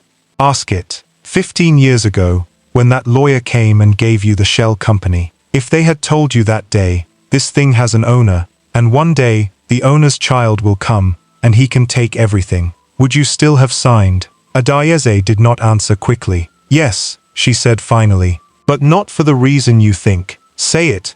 I would have signed because I had 1 truck and 41,000 naira, and no other door in front of me. She met his eyes. But if you are asking whether I would have built it the same way, knowing somebody was coming, then no, I would have built it smaller. I would have kept things back. I would have made sure that when the owner came there was something in my hand. And I did not, she said. So there is nothing in my hand. That is the whole answer. Ebube nodded slowly. You will stay, he said. Ebube, you will stay as CEO. Barrister has the paper outside. He held up one finger before she could speak. But I want you to hear the reason. Because if you hear the wrong reason, you will carry it for 15 years like the other one. All right, I am not doing it because you saved me, he said. You did not save me. I was a 21-year-old man with work and a place to sleep before I met you. And I am not doing it because of that night at Ojuwoye. Because if that were the reason, it would mean the whole thing was payment. And my mother told me never to trust a person who smiles when he sees money. And I do not want to become that person. Adaeze waited. I am doing it, Ebube said, because for 4 months I sat in a car park with Baba Ten and the others, and I listened to how 600 men talk about the woman who owns this place. And they can be angry with you. They can call you wicked. But not one of them, not one, ever said you steal. Not one. He sat forward. Ma, that is not common. My father had more money than everybody in this country, and when he died, the only person who cried was one old lawyer. Nobody said he was a good man. They only said he had money. He sat back. And the second reason, he said, is because you made one big mistake, and it nearly killed me. And a person who has never made a mistake has never done anything. So if I remove you now, and bring in a clean person who has never fallen, I will just be waiting for that person's own mistake, and I will not see it when it comes, because I will not know the sign. That is a very cold way to put it. Ma, I am learning from a good teacher. Something happened at the corner of her mouth that was almost a smile, and then did not manage it. There are conditions, she said. It was not a question. 3. Go on. 1. Barrister will not work for you again. He will work for the trust, and he will sit on the board, and he will be able to stop you. Ebube counted it on his finger. Ma, that man wrote 4 letters to that board about this thing, and nobody read them. The person who writes letters that nobody reads is the person you should put in the room. Agreed. 2. He hesitated.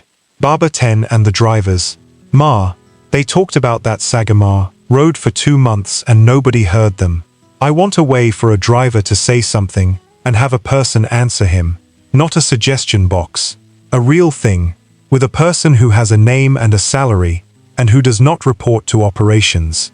That will make me very unpopular with 6 managers. Yes, agreed. 3. He stopped. Say it. Chidi. Adaeze's face closed. That is not your, Ma. It is my company. He said it without any pleasure at all, and she heard how much it cost him to say it, and she stopped. All right. What do you want to do to him? He has resigned. Ejiro has the letter. The police report against you is withdrawn, and he has signed a statement admitting what he did, which Ejiro is holding. She kept her voice completely level. I intend to give that statement to the police. Why? Because he put a young man with no documents into a police file, and if that had gone 1 week longer, you would have been in a cell, and nobody would have come. Not me. I had already thrown you out. Ebube sat with that. Do not give it to the police, he said. Ebube, listen first. He leaned forward. Ma, that man did not steal money. Barrister checked it.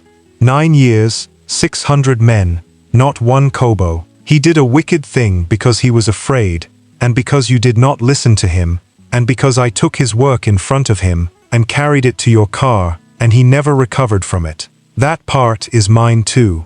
That does not excuse. I did not say it has an excuse. He caught himself, and lowered his voice. Ma, it has no excuse. He should have spoken in those 9 days, and he did not, and I will carry that in my body for a long time. But if you send him to prison, what do we get? 1 man in prison. His wife and their 3 children go back to the village. And every person in this company learns 1 lesson, and the lesson is, if you make a mistake here, hide it until it kills somebody, because if you say it out loud, it is prison. Adaeze was quiet for a long moment. So what instead? Let him pay. Ebube's face was hard. Barrister said the thing he did has a name. Let him sign it.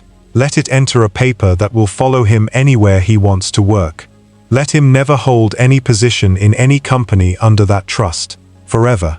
And let him never step into this building again. That is not mercy, Adaeze said. That is a life sentence in a different form. Ma, mercy does not mean nothing happens. He stood up. Mercy means the thing that happens is not the worst thing. That is all. I do not owe that man forgiveness. I am not giving him forgiveness. I am only refusing to put his children in a village because he tried to destroy me. Adaeze stood too. You are going to be very difficult to work for, she said. Yes, Ma. The trust was restructured over the following year, and it took that long because he read all of it. Minkasiobi became a foundation with 7 trustees, and a rule that the beneficiary could not remove more than 2 in any year. 2 of the 22 holdings were sold, and the money went into a fund that paid the fees and the affidavit costs for children aging out of homes, which was not announced anywhere and had no name on it, and which Sister Bernadette, aged 72, was invited to run and accepted on the condition that she could shout at people. He kept the locket, he never had it repaired. Chief Ifeanyi offered twice to have the hinge properly restored by a man in Abuja, and both times he said no, because the copper wire had been put there by somebody in a hurry, in a room in Agege, and he was not going to take it off. He did not become chief executive. He said he would not sit in a chair he could not do the work of, and Mrs. Bassi put that in writing at his insistence with a review every 3 years. He did go to school.